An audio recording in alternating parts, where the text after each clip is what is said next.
Welcome everyone. My name is Aziz. I am Web Development Manager at Hospitality Marketing Concept.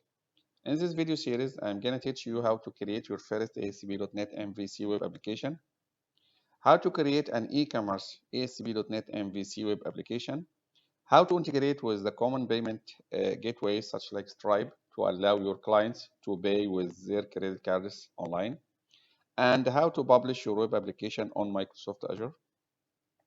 Before we start, what is ASP.NET? ASP.NET is a platform framework created by Microsoft for building web apps and services. You don't need to know the function of each part of this framework for now. And what is ASP.NET MVC? MVC stands for Model View Controller. It is a software architecture pattern. In this pattern, the web application project is divided into three interconnected parts called Model View Controller. The model will have the data model. View will have the user interface. Controller will have the application logic. We will discuss the files and the folders in more details after we creating the first web app. Pre-requests. The only thing you need is Microsoft Visual Studio, and it's free. You can download it from Microsoft.com. Let's start and downloading and creating our first web app.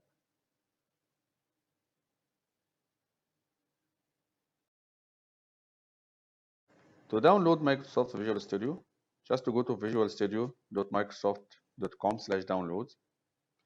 You can download Visual Studio 2019 Community Edition. It's free, and it has all what you need to create your web application.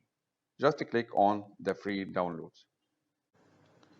After downloading and installing Microsoft Visual Studio 2019, the installation is very easy. You shouldn't have problem with it. Let's start and creating our first ASP.NET MVC web app.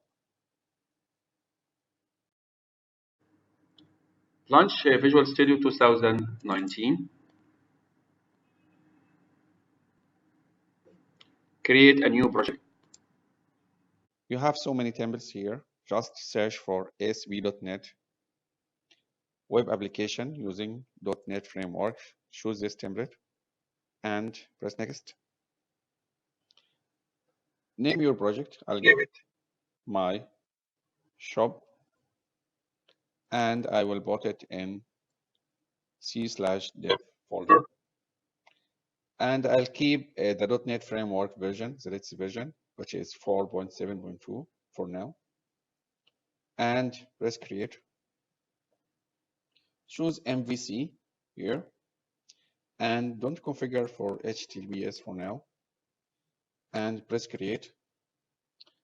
It will take just a few seconds for creating the web app. Just creating. Creating.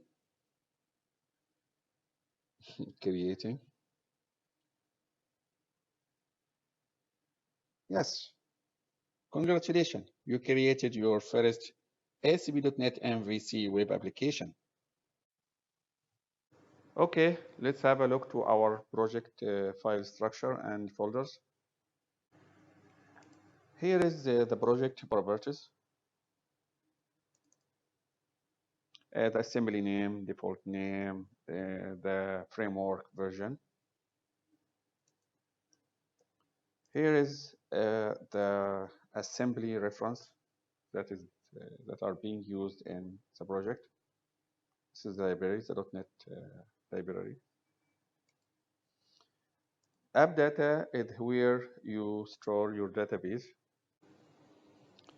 App start folder includes some configuration classes that run when the application starts. Two important configuration classes here: bundle config.cs and route config.cs.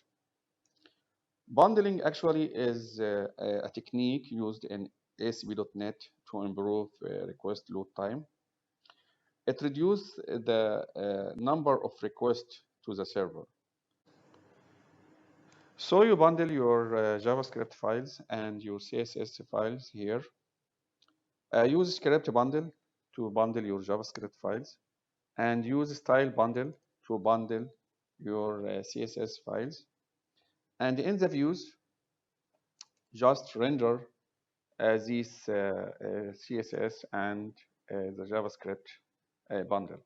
Suppose you created a new style sheet files called, for example, mystyle.css under content folder, and you need to bundle it. Just come to the bundle config.css here and just add the file here. Route config is where you define the routing. The URL gonna be like this. First part is controller. Second part is action.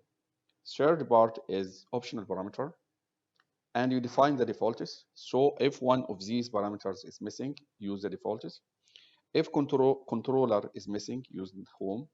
If action is missing, use index, and ID is optional. So based on our map route URL format controller slash action slash ID.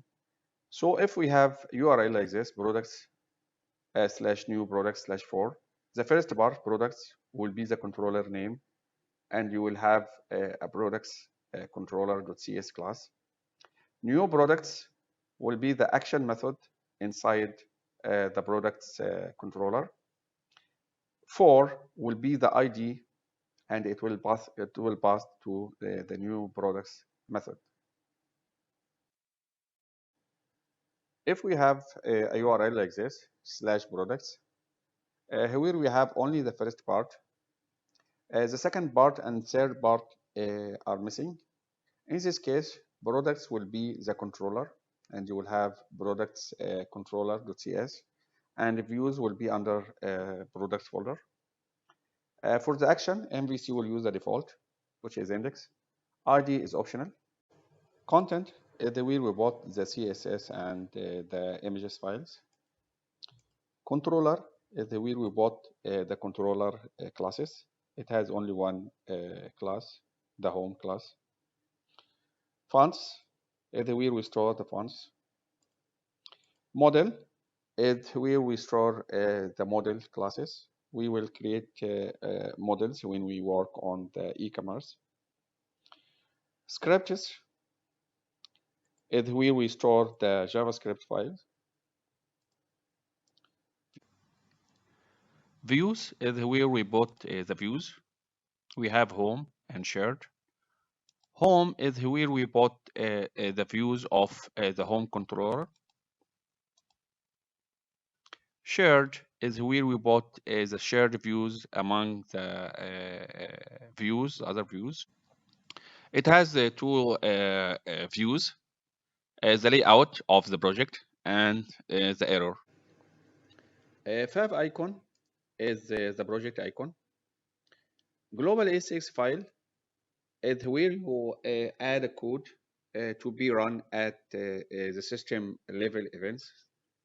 System level events is such like application start or application end, session start or session end. Packages.config file.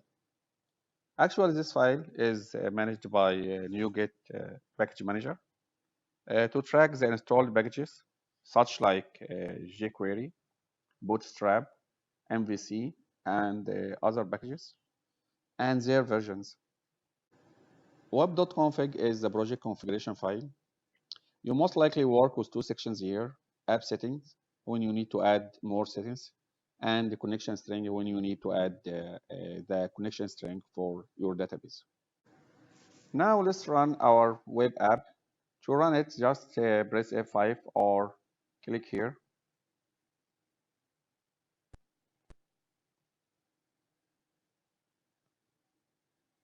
Okay, well done. In the next video, I'll teach you how to add more functions to the web app, like e-commerce and payment gateway. Thanks for watching. Bye-bye.